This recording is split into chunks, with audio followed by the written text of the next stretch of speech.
Troisième et dernière partie de l'Africa Newsroom, toujours en compagnie d'Emmanuel Dupuis et de Sega Goundiam-Zoum, à présent sur le Gabon.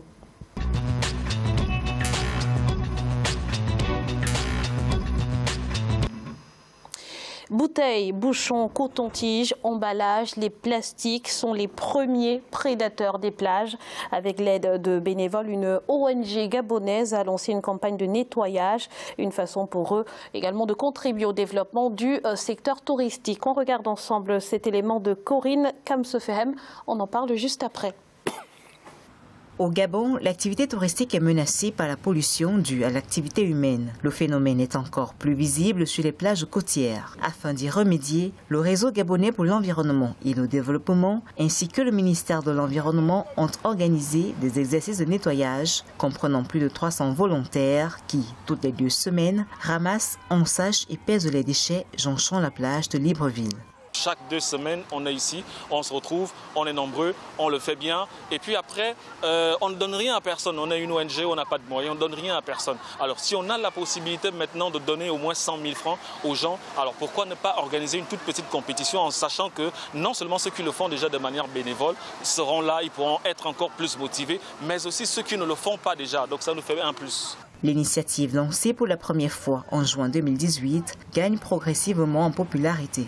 Les habitants de Libreville espèrent que le projet pourra être étendu ailleurs dans le pays. De son côté, le réseau gabonais pour l'environnement et le développement envisage déjà une phase de recyclage des déchets collectés, en particulier les déchets plastiques.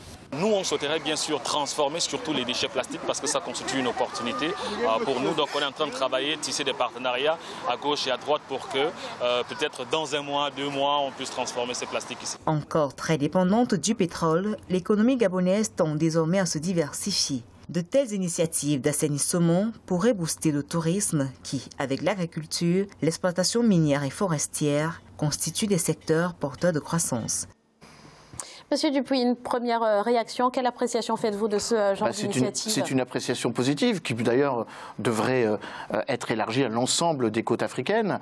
Et je crois d'ailleurs que ce reportage montre à quel point, premièrement, l'État ne peut pas tout faire. Et en particulier quand il s'agit de lutter contre les dérèglements climatiques, lutter peut-être exagéré, en tout cas de s'adapter aux dérèglements climatiques, les initiatives locales sont les bienvenues et je crois d'ailleurs que c'est celles qui feront le plus corps et davantage, montreront davantage de solidarité puisqu'on évoquait cette question précédemment sur les questions économiques. La solidarité peut aussi se créer à travers l'acceptation ou la mobilisation contre ce qui est inacceptable, c'est-à-dire la déforestation, le pillage des ressources naturelles ou tout simplement les prédations d'acteurs qui vont venir piller les ressources extractives ou les ressources halieutiques. Mais ce reportage montrait à quel point aussi, et ça c'est un élément que je veux garder positivement, que les populations sont conscientes ou ont pris conscience qu'il fallait sans doute diversifier aussi les capacités d'enrichissement personnel. Les côtes gabonaises sans activité touristique ne peuvent pas seulement dépendre de prix des hydrocarbures qui, malheureusement, sont trop volatiles pour assurer la pérennité économique de ce pays. Alors, Monsieur Goundiam, pour optimiser les retombées de ce genre d'initiative, pour vulgariser ce genre d'initiative, il y a peut-être aussi un travail de fond à faire, n'est-ce pas, au niveau des mentalités?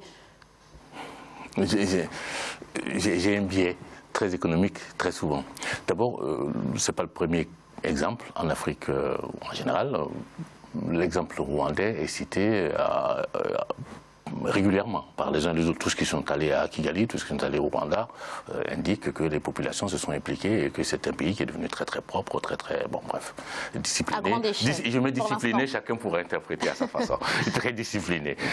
Ça c'est le premier point. Le deuxième point, ça nous ramène pratiquement au deuxième sujet. Quand les gens ont intérêt à faire quelque chose, ils le font volontiers et plus facilement. Comme quoi, aller expliquer que c'est très bien en termes de citoyenneté, j'y crois pas beaucoup. Moi, je l'ai vécu, hein, je l'ai connu. Je l'ai connu, j'étais tout petit, et effectivement, au début de l'indépendance, quand il y avait le régime socialiste de Modibo Keïta, il y avait l'investissement humain qui avait été promu. J'y crois pas. Je n'y crois pas. Ils ont compris. Si on n'a pas d'intérêt, comment ils ont réagi. Ils ont besoin de développer le tourisme. Et d'ailleurs, il faut aller voir dans quelles conditions... Ce ne sont pas les autorités, hein, ce sont des bénévoles. Et ça, j'y viens, c'est le troisième point. Oh là là, allez vérifier, j'ai vu un t-shirt avec un écriteau dessus, et allez vous expliquer comment les gens interviennent, à quelles conditions, etc. Il faudrait qu'il y ait une enquête là-dessus pour que ce soit beaucoup plus clair. Mais j'y viens. Ce que vous dites est tout à fait exact. Ce qui consiste à dire... on fait appel à l'État, l'État doit assumer, l'État doit verser, voire l'État doit s'assumer, parce que ça se dit de plus en plus maintenant, c'est du pipeau. Parce que l'État ne peut pas tout. Un État ne peut pas s'occuper des grandes choses qui sont structurantes et en même temps aller s'occuper de nettoyer la rue dans le quartier X ou Y. Ce n'est pas possible. Donc il faut que les gens se prennent en charge. Pour qu'ils se prennent en charge, soit il faut qu'ils aient, l'intérêt n'est pas que financier, il peut avoir un intérêt sanitaire aussi. On a intérêt à ce que... Donc il faut de toute façon trouver une motivation. C'est la motivation qui crée l'engouement et qui mobilise les gens. Je ne crois pas au grand discours moralisateur. Monsieur Dupuy. Alors moi, je n'aurais pas un discours moralisateur, mais j'aurais un discours d'observateur. Alors, vous avez parfaitement raison en disant qu'il faut bien regarder qui est derrière la mobilisation. Mais et dans quelles conditions? La conclusion, à mon avis, c'est une question importante, mais ce n'est pas l'essentiel.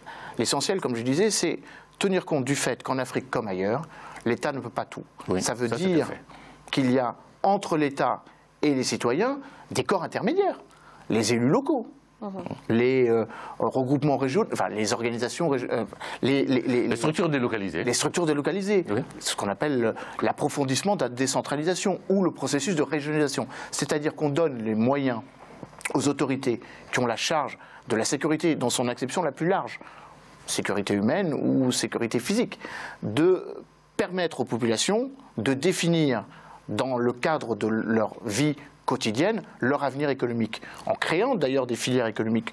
Votre reportage est assez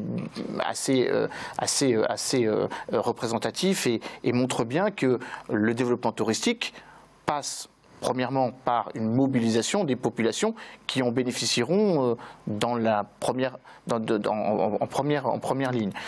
Donc ça, c'est le premier élément. Deuxième élément, par rapport à ce que vous dites, je crois très profondément que la question climatique va nécessiter et va sans doute accélérer, comme nous ne l'imaginions pas jusqu'à présent, l'obligation, au-delà des différences d'appréciation des chefs d'État entre eux, ou même de la psychologie sociale de chaque peuple qui fait que parfois il y a des différences culturelles avec des frontières administratives ou des frontières, si j'ose dire, intellectuelles ou des barrières intellectuelles, de faire face à des inacceptables communs. Que les côtes africaines, que les ressources halieutiques, que les ressources forestières soient plus pillées en Afrique qu'ailleurs, montre à quel point il y a un besoin urgent de trouver des solutions que nous n'avons pas su trouver dans d'autres continents, ou que le dérèglement climatique nous impose de trouver. Cette injustice climatique, et je résume, fait que c'est sans doute là que les intégrations seront accélérées aussi. Allez-y très rapidement, vraiment 30 secondes. Alors je suis encore sceptique, regardez bien le reportage. Ce ne sont pas les autorités nationales et même pas les autorités locales qui ont initié ce mouvement, ce sont des ONG. Ce sont des ONG. Et quand on connaît, et je commence à m'y intéresser de très très près, quand on connaît les ONG et les financements des ONG, on comprend des choses qui vont au-delà de la prise de conscience africaine, hélas. Merci Monsieur Goundiam pour toutes ces précisions et merci d'avoir participé à cette émission. Je rappelle que vous êtes consultant et chercheur en sciences politiques. Merci à vous, Monsieur Emmanuel Dupuy, d'avoir été avec nous. Je rappelle que vous êtes président de l'Institut Prospective et Sécurité en Europe. Et merci à vous, chers téléspectateurs, pour votre fidélité. Restez sur Africa 24 dans quelques instants, le journal de la rédaction.